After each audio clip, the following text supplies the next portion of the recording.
भारत के प्रमुख धार्मिक और ऐतिहासिक ग्रंथ।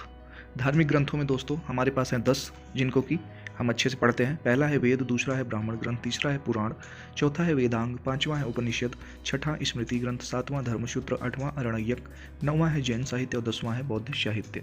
ऐतिहासिक ग्रंथों में दोस्तों है पहला अर्थशास्त्र, जो कि कौटिल्य ने लिखा है, राजतरंगिणी कल्हड़ ने लिखा, चचनामा अली अहमद, अष्टाध्यायी पाणिनि, गार्गी संहिता कात्यायन की कृति है और महाभाष्य पतंजलि की। आइए दोस्तों जानते हैं वेदों के बारे में थोड़ा और विस्तार से। भारत का यह सर्व प्राचीन धर्म ग्रंथ है। संकलनकर्ता वेद।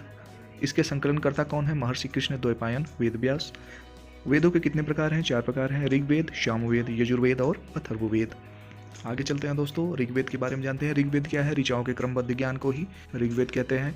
इसका विभाजन जो है 10 मंडलों में और 1028 सूक्त और 10,462 ऋचाओं में किया गया है। 10,462 ऋचाओं में 250 ऋचाएँ इंद्र से संबंधित हैं, 200 ऋचाएँ अग्नि से संबंधित है। चूँकि 250 ऋचाएँ अकेले इंद्र से संबंधित है, इसलिए इसको मान्यता है कि सबसे ज़्यादा चर्चा इसमें किसकी हुई है? इंद्र की।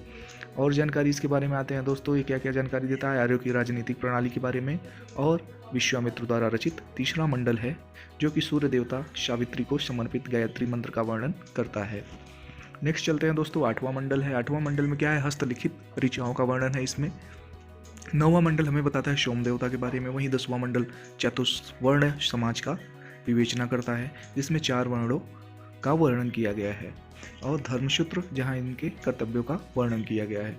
ठीक है दोस्तों, इसके आगे एक और पॉइंट मिलता है कि प्राचीन इतिहास के साधन के रूप में वैदिक साहित्य में ऋग्वेद के बाद शतपथ ब्राह्मण का स्थान है।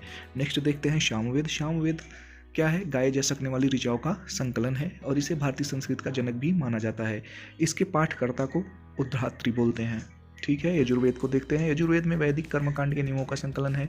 इसके पाठकर्ता को अध्वर्यु कहते हैं और इसकी क्या विशेषता है? यहाँ गद्य एवं पद्य दोनों में है।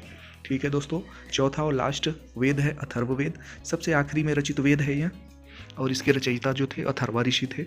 इसकी जानकारी क्या क्या है इसमें?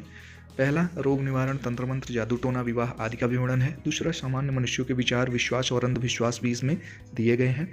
तीसरा, सभा और समिति, प्रजापति की 2 पुत्रियां हैं, इसका भी उल्लेख इसी वेद में है। और कन्याओं के जन्म की निंदा भी इसी वेद में की गई है।